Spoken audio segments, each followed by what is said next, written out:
araw guys. So ngayong araw ay tuturuan natin si Arkilis kung paano ang tamang maayos na paglalakad para hindi siya madapa. Ay nadapa na nga. Yan. So sinumulan namin ng training ni Arkilis na mas maaga pa sa morning. Dahil may kasabihan tayo, daig ng maagap ang masipag. Nice. Pero alam nyo ba kung anong nakakadaig sa maagap? Hindi ang sipsep. Daig ng sipsep ang maagap. At ang matalino at ang mahusay. Pero huwag kayo magiging sipsep. Kasi ang sipsep ay nakakamatay. Pero okay lang yan.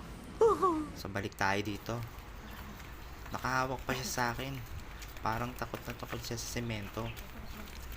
Kaya ang sabi ko sa kanya dito, anak, huwag kang matakot. Kasi baka mahubaran mo ko.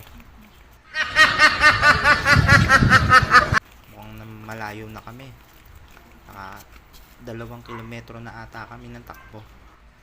Kaya ang sabi ko sa kanya nito, anak, pagtapos po maglakad, tuturuan kita mag-drive. Kaya galingan mo.